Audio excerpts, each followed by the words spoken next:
everybody. It's Stewart and Janet Swerdlow. And Janet Swerdlow. And this is the Expansions News Podcast for the first week of January 2016. Wow. The first podcast of the year. Wow. And just before our huge big class that's coming up. Right. And it's going to be a very interesting class. Like I say, very different than it's ever been before. So it'll be very, I don't even know if we have any room left. Well, a thing I figured out is we could get two. Really? Yeah. I don't know how you could fit any more in there. Well, I'm going to make it so if anybody really still wants to come, they only have about a week to get their act together, but I'm going to squeeze them in. They might have to sit on your lap. Anyway, we're going to go back to Turkey for my first story. Okay. In fact, most of my news is about that part of the world. Really? Mm-hmm. Because Turkish president, he's almost like the Turkish Trump, Erdogan. He wants to push to get executive powers and cites Hitler's Germany as an example of an effective presidential system. Oh my gosh. I guess you don't want to go back to Turkey. He's a lovely man. I guess you're not going back to Turkey too Well, soon. I'm supposed to, but I don't know. If you're going to talk about things like this, might not well, let you in. I'm sure that he doesn't watch my news podcast. Well, they might let you in, but not let you out. That would be my concern. Well, then I will eat a lot of baklava and sesame oil and that kind of thing. Anyway, he wants to change the Turkish constitution and to turn the ceremonial role of president into chief executive, or let me quote, dictator. I'm going to say king. Yeah, because he wants to be the new Ottoman Empire sultan. Well, maybe that's his role in the New World Order. What he wants. And I'll quote, he said, there are already examples in the world. You can see it when you look at Hitler's Germany. Okay, what year are we in now? Well, you said that. How did that end? Mm-hmm. Okay. And of course, a Turkish official told Reuters that the comments were taken out of context. No, those are the comments, aren't they? Right.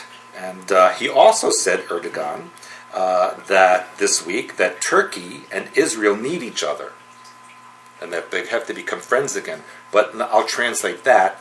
Turkey needs Israel's natural gas because Russia cut them off. So that's the real reason.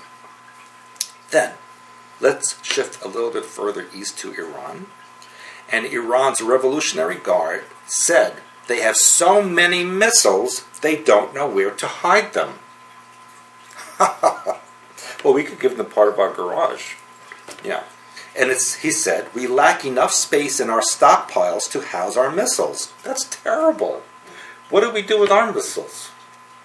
We always find a place. Anyway, he said, there are hundreds of long tunnels that are full of missiles ready to fly to protect your integrity. This is what he told the Iranian people. To protect your integrity, independence, and freedom. Freedom? Because they don't have any. Anyway, the general's comments came after reports that the U.S. planned to unveil a fresh round of sanctions because of two recent missile tests that Iran did. And the Iranian president, Hassan Rouhani, denounced the U.S. moves and said they were hostile and illegal interventions that must be met with a response. Well, all those extra missiles, you could just shoot them at the U.S., right? Well, that doesn't sound like a good idea. Yeah. So anyway, he said, Iran has always denied seeking atomic weapons and argues that its missiles would never be designed to even carry such a bomb. Then why do you even have them? But, remember, we're going to go a little bit southwest now.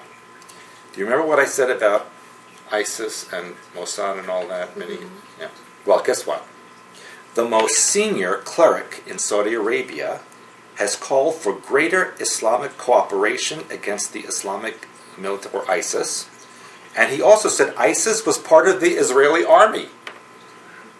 That's what he said. Now, you remember what I said about all of that stuff.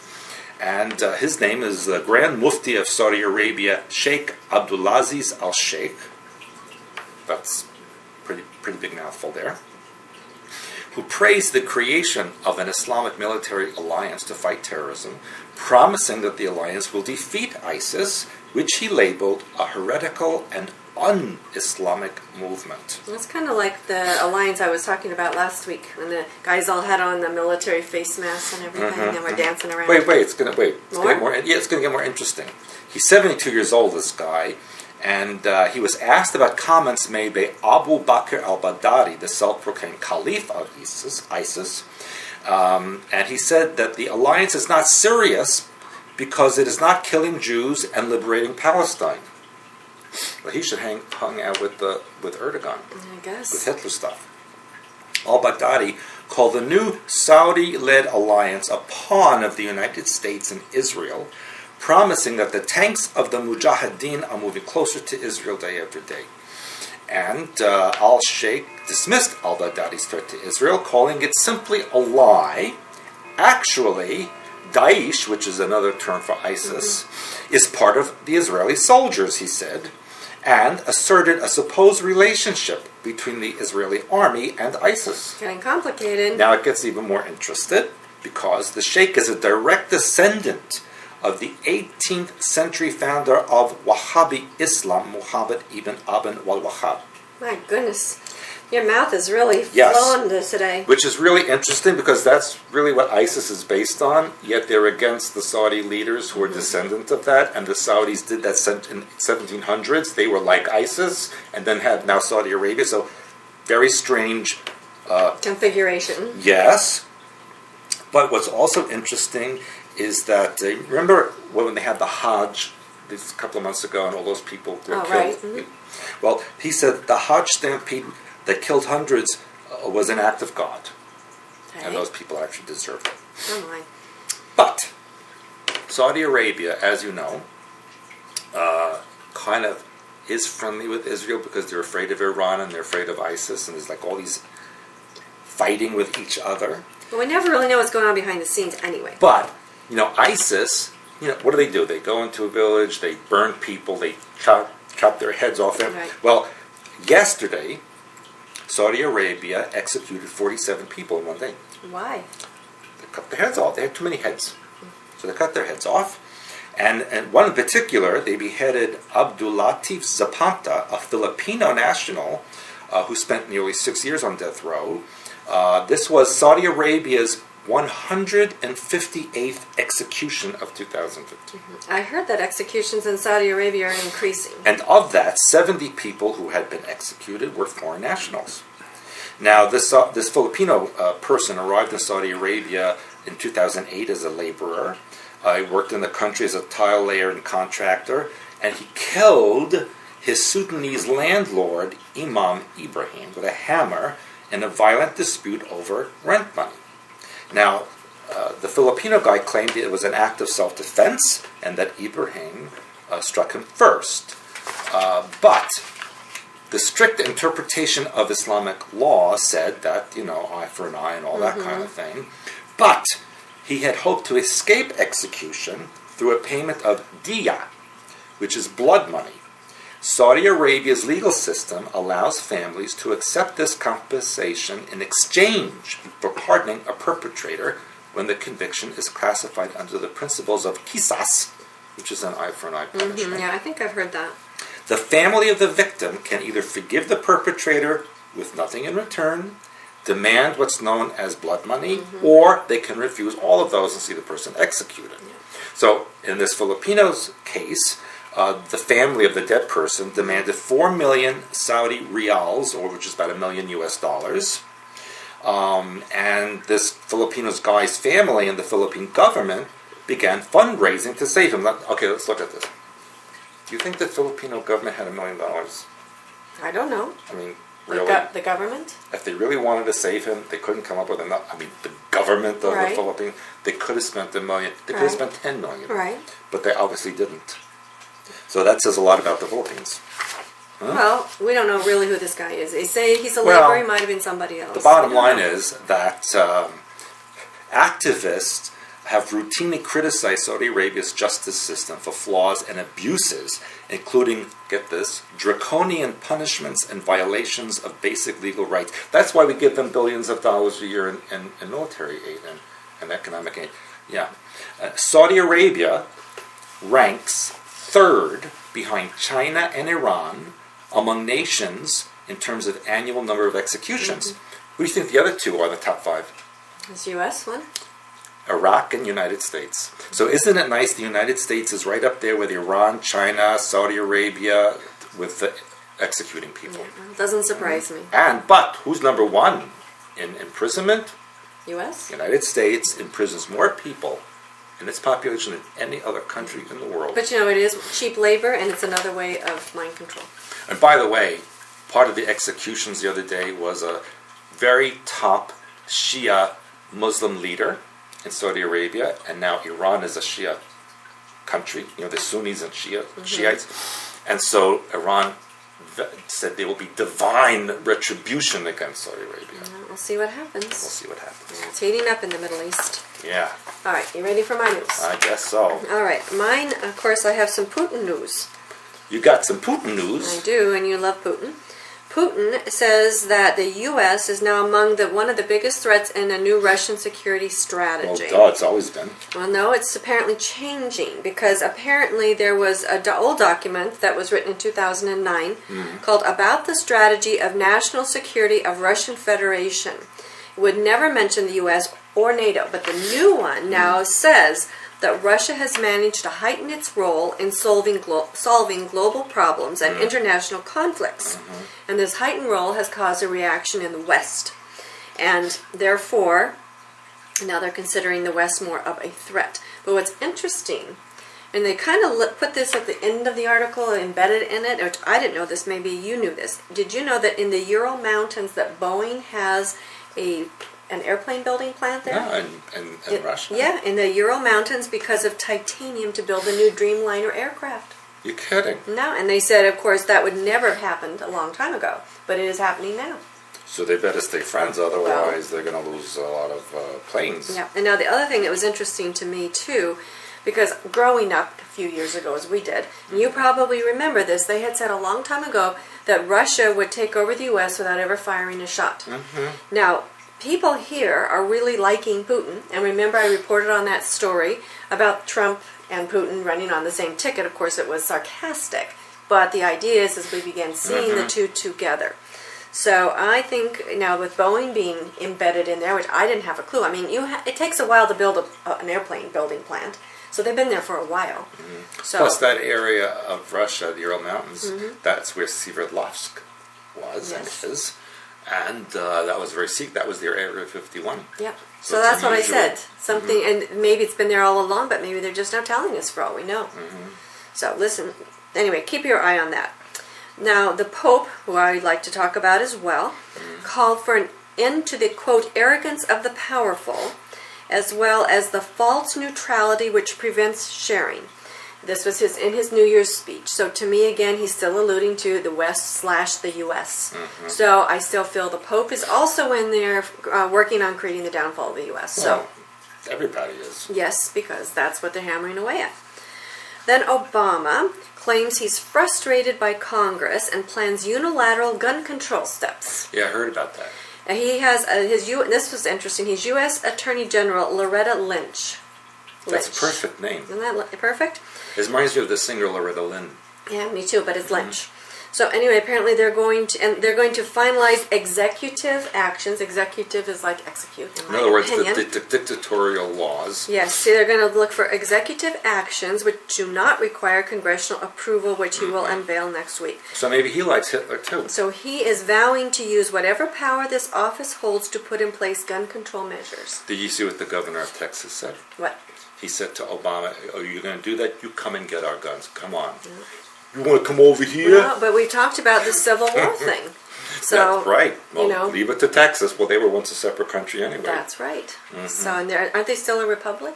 Republic of Texas. Yeah. So, anyway, I think there was, again, continuing on dividing us. And speaking of dividing us, I don't know if you heard this one, but there was a Jackson, Mississippi councilman, a black man. I heard that.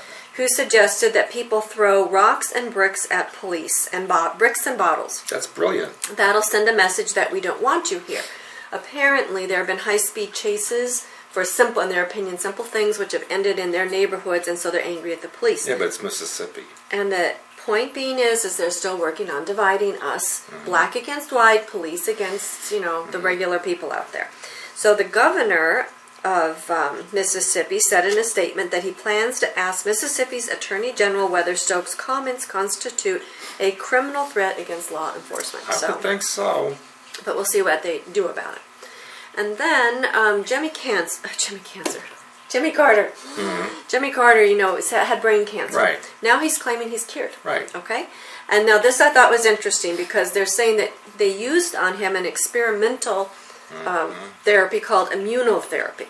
Whereas before, in the past, they used powerful drugs that kill cancerous and healthy cells. Right. Although they claim if you're strong enough, of course, you can survive it and your healthy cells repair themselves. However, in immunotherapy, harnesses the power of the immune system to identify the cancer and then knock it out. Now this is what you and I teach. We teach about building up your body, creating a healthy immune system, and then this stuff, you know, goes away. So you just want to remember that. Isn't it interesting that at the same time his grandson died? Yes, and I thought about like that a as well. sacrifice for him to survive. For him to live, the 28-year-old that we talked about. Right. Absolutely, that was in my mind. And then the other thing that was interesting is that they're claiming another killer can top cancer by 2050. They're claiming this is going to be the antibiotic apocalypse. Because they won't work anymore. Right, because they're building up their immune system. Right. Apparently, they don't work anyway. 700,000 deaths in the U.S. alone are caused by drug resistance. And if this continues, they said there will be this per year. And 10 million per year by 2050. Well, it's not too far away. No, so I thought that was interesting. And I also made a note here that they're showing more pictures of dead people.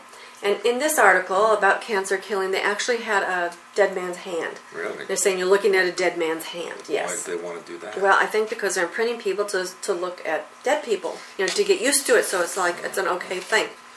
Now this one should be interesting for you. This is about driver's licenses might not get you through airport security anymore. That apparently there was a law enacted back after 9/11 called the Real ID Act. It's a 10-year-old, over 10-year-old I guess really now. 14. That was and it said that they had until 2009 to comply, the states, but they didn't, and then the government kept pushing the deadline back. So it says if you have a passport, you're clear. If you don't have a passport, you can still use your driver's license. This is what they do. But you have to deal with extra security measures. You might have more pat-downs. They're going to pull you out of line. Maybe they'll have a separate line for you. You have to answer questionnaires. So basically, they're telling you you're going to have to get a passport, which in my opinion... that's what they want everyone to have. Right, so it lead toward that national identity card thing. So anyway, it's not in place yet. They said the public will have this it year. At least 120 days before they make their changes. But if you're trying to get a passport or something and everybody's trying to get a passport, 3 months is a nothing. So anyway, just keep your eye on that one. Now this I found very interesting. This was about a 25-year-old man crushed to death on New Year's Eve by a falling elevator in New York City. The victim's name was Stephen Hewitt Brown. Now we talked about this Brown before, because Brown means now, means present. And grounding. And what does an elevator mean? Programming triggers. That's right. So here's a man named Brown. It's all over the news. And it's about, apparently he was getting off an elevator. The elevator buckled, so he pushed another woman out, screamed Happy New Year, I guess, and then trapped him between the second and third floors. He was suspended. He was gasping for air. The witnesses could not get him out of there. And unfortunately, he was killed. Now, that, of course, obviously is very tragic. And then, following this, that was New Year's Eve. On New Year's Eve or Christmas Eve? That was New Year's Eve, I think. New Year's Eve. Okay, then on the Carnival cruise ship called Ecstasy. I heard about that. Ecstasy, of course, the name of a drug now. Apparently, there was an electrician. And this happened on the 3-day cruise that began on Christmas Day toward the end. So this was still the end. And apparently people were going to get on the elevator, and all of a sudden the doors opened, and there was a river of blood. They said horrifying blood waterfall. It was like a real-life scene from The Shining. And apparently, unfortunately, again, this gentleman was crushed by the elevator. Crushed. So I think it's interesting that both these stories are all over. So that means there's going to be a 3. So be careful of elevators, please. But the elevators, like we talked about, have to do with programming triggers. So something's going on here. Then we have, in Singapore, a human life robot was revealed who has personality, mood, emotions. This was the doppelganger of its creator. The creator was Nadia Thalmann, the robot they call Nadine. So remember, doppelganger is a word that they're bringing back in, which is kind of, why don't you define it? Well, it's a German word. Doppelganger means 2 times which means it's like you have a reflection of yourself that's skewed, but it's not you, but it looks like you. They're talking about that a lot with celebrities. So doppelganger is an old word that's coming back. Anyway, now here, first of all, they call her a bot, but then they go on to call her a humanoid. So they're elevating her from robot status now to humanoid. She has soft skin, flowing brunette hair, smiles when she greets you, looks you in the eye when talking, can shake your hand. It can be either happy or sad, depending on the conversation. But everybody in Singapore looks like that. She has a good memory with the ability to recognize people she's met and remember what people have said before, and she's powered by intelligent software. The Japanese and the South Koreans have a similar one. So anyway, the creator is saying this person, remember we just saw the new Star Wars, because that's now all over the world. In the future, these socially intelligent robots could be like C-3PO and from Star Wars, with the knowledge of language and etiquette. And they envision that these are going to be the companions of the future. You know, I forgot what airport I was in, but there was a holograph. Yeah, you were telling me about that. That answered your questions, like if you had a problem. Right, but this is actually the robot. And so it's going to be, it says, a solution to address the shrinking workforce, become personal companions for children and the elderly, perform healthcare services. Well, yes, but you can. You can? Yes, because I've already reported on people marrying robots and dolls and things. I've done all that. Plus, not only that, but I told you that sooner or later, and this is what they're saying, that people will be having sex with the robots. Yeah, that's... And that human sex will be considered like old-fashioned. That's like that Woody Allen movie with the Orgasmatron. Yeah, but it'll be that will be a thing of the past. And then apparently there's also another robot named Edgar, which was unveiled, calling him a telepresence robot that can copy and project upper body movements and facial expressions, autonomously acting out a script, etc. Now back to Putin. Last time I talked about Putin in the calendar and how he's being bare-chested, so I talked about B-A-R-E, bear, and B-E-A-R. There's a reason. They're imprinting you with the bear and Putin and Russia and so forth. Yes. So out of curiosity, and the little bit of news that I watch, which may be more than you and maybe not as much as other people, but I found a lot of bear stories. So I'm just going to just quickly go through them for you because I think it's interesting. There are grizzly bear deaths on the rise in Yellowstone. Right. The population of grizzly bears on that once before. Is growing. There are dancing bears on Christmas Eve in Romania until after New Year. It says that the Romanians bring life to various rituals, which often include costumes and masks evoking animals such as bears, horses, and goats. They're supposed to scare away evil spirits. Yeah, but again, bears. Then there was a story on testing your bear knowledge by learning what secrets lie in bears' teeth. I didn't read it, but I saw that thing. And then did you hear about the Boy Scout Scoutmaster who was captured by a bear in a cave? Oh, I heard something about that. Apparently, the bear wakened from hibernation, which I think is odd, but somehow or another, the Scoutmaster ran away and wound up in this bear's cave. Now, when the Boy Scouts called 911, they said, "I think the bear's on top of him." And the stunned operator asked, "The bear's on top of him, ? And the scout said, "Yeah, I think so." Now, this reminded me of the movie Revenant that I just talked about, where they're talking about interspecies sex. So I think this is a second impression of you to understand that. And the other thing is, which I didn't even think about it because I was so, looking into what they're saying about the movie last time. So I said, well, what does the Revenant mean? Do you know? The who? Revenant. That was the name of that movie. I didn't know, so I looked it up. It says a revenant is a person who has returned, especially supposedly from the dead. I thought that was interesting, because that's what we've been talking about. Anyway, yes, the guy did get away from the bear. Long story short, but anyway, I thought that was interesting. And then there was a story. I bet he'll never try to sell Boy Scout cookies to a bear cave again. I don't know. Then there was a story, what happens when this bear and human see each other. So they walk around the corner and the guy, runs away from the bear. And then Miss Kansas says that she is deeply sorry after authorities say she illegally shot a grizzly bear. She illegally shot a grizzly bear. Miss Kansas. So, but my point being is, listen to all these bear stories. So is there a legal way to shoot them? I don't know. But I just think that's interesting between the movie that's coming out now and the bear and Putin. So keep your eyes on bears. And I was going to tell you, if you see any more bear stories, send me the link just because I think it's very interesting. And if you see a bear, don't try to give him cookies. No, and run away. And don't let him get on top of you. Don't go in his cave. Or her. Could be a her. Could be. Anyway, and then Sweden. Of course, Sweden's always got interesting things coming out of it. Now we have a woman called Chimamanda Ngozi Adichie. It doesn't sound Swedish, does it? Sounds Swedish to me. Okay, anyway, she's a Nigerian novelist. Oh, that's why. She gave a TED Talk about feminism back in 2013, and from that they wrote a 52-page book. To me, that's not a book, that's like a pamphlet, leaflet. It's called We Should All Be Feminists. And now the Swedish Women's Lobby is announcing that they're going to give a copy of this book to every high school sophomore. That means they're in Sweden, starting with Sweden. These are 16 years old. In fact, they're saying it was so popular that Beyonce herself sampled it in the beginning of her song called Flawless. Oh, well, if Beyonce likes it, right, it must be really good. A red flag right there, okay? So they're pushing it. It says that this woman, the Nigerian woman, explores the complexity of feminism, what it's like being a woman in today's world, and why we must treat each other, about the ways we must treat each other.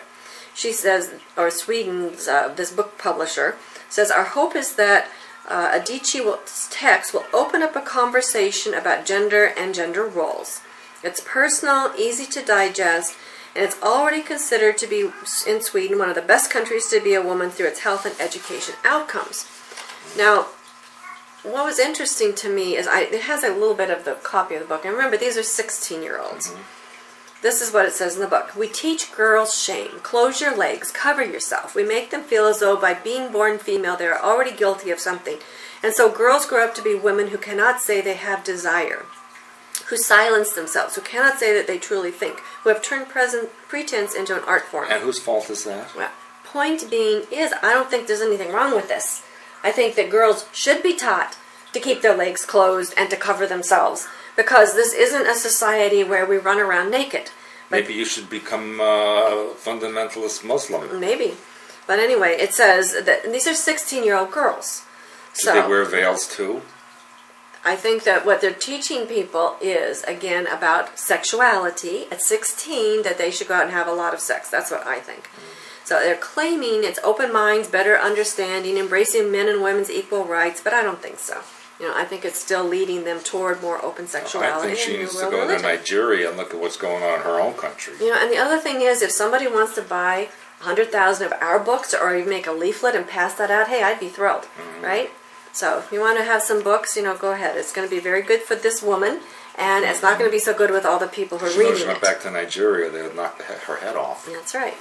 And then there are a lot of articles after the New Year's about beating sugar cravings, and that scientists have now been able to identify a hormone which suppresses the sweet tooth, and says, that insatiable feeling, this is in the article, where you feel you need something sweet or you're going to die. I don't have that feeling. So I think that's about people who are addicted. Yeah. Anyway, it says a hormone, FGF21, is produced in the liver and may be the answer to all of our problems. This enters the bloodstream where it tells your brain to stop craving sweets.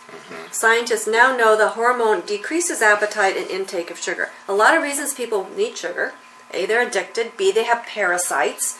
They have mold and yeast. A lot of reasons for that. And in mind pattern analysis, you're craving it because you lack sweetness in your life. So I'm sorry, taking a pill isn't going to change it, but doing hyperspace oversoul techniques will change the way the food that you want, and taking care of your body will take care of the food that you want. So again, pay attention to what they're telling you and think about what's going on. And the other thing that was interesting, at the end of this article, the hormone does not block says the graving of complex carbs, like cake or pastries. Not craving, but graving with a G. Maybe it was a typo. No, I think they're going to put you in the grave. That's what I think. Now, this was my last story, and a very interesting one. Okay. There is a new book out by Ziony Zevit. Who? Ziony Zevit. That God made Eve from Adam's penis and not his rib. You watch your mouth.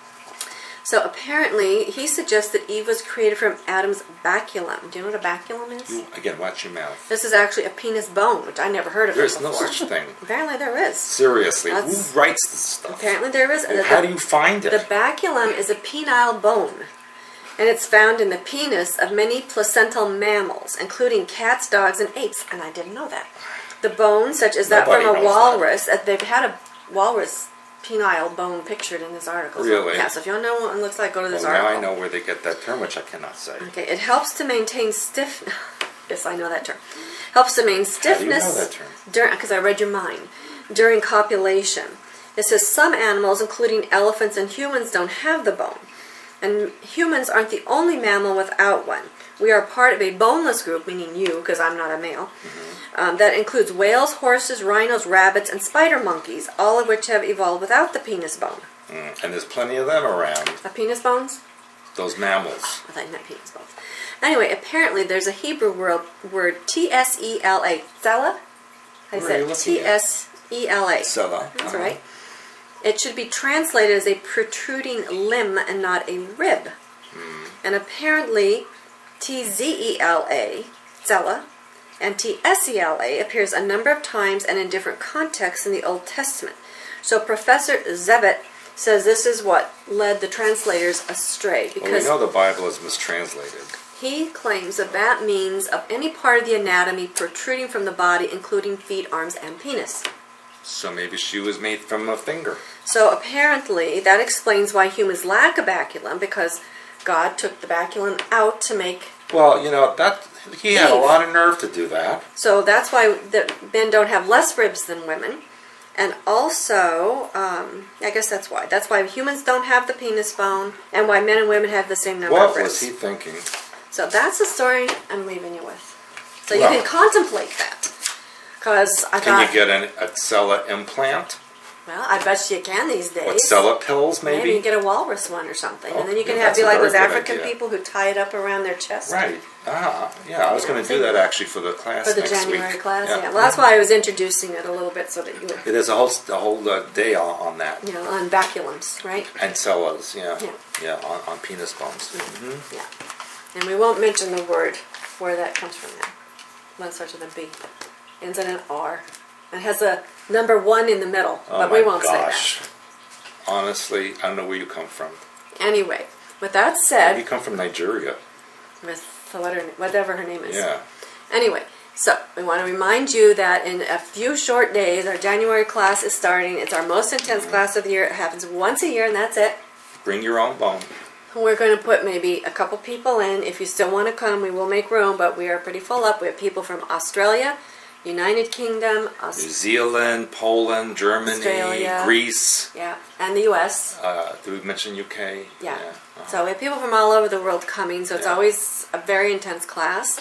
And we assure you that it will be life-changing in many ways, especially after you see...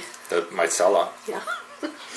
So, anyway, we should have a lot of... That could be a new come on. Hi, little girl. Would you like to come down to my Tsela? See my Don't say little girl. That's not... Doesn't sound good. Anyway, but see my walrus bone? Yeah, right. Anyway, so we have that coming up. Look, I'm not We have that coming correct. up. We have that coming up. Yes, coming up. So the January class, and then we have, of course, please like our Facebook page, join our membership site, and we have our 2016 schedule that we're in the process of finalizing. Yeah, that has to be like tomorrow. Yeah, so that's going to include at this point. We have Iceland, Germany, Poland. You know what? I'm not swearing on any of it. No, but we have a lot of it that we're finalizing right now. So we will make those announcements ASAP. Yeah. Watch the website, expansions.com. So thank you for joining us. And Happy New Year again, and we'll see you next time. Bye. Bye-bye.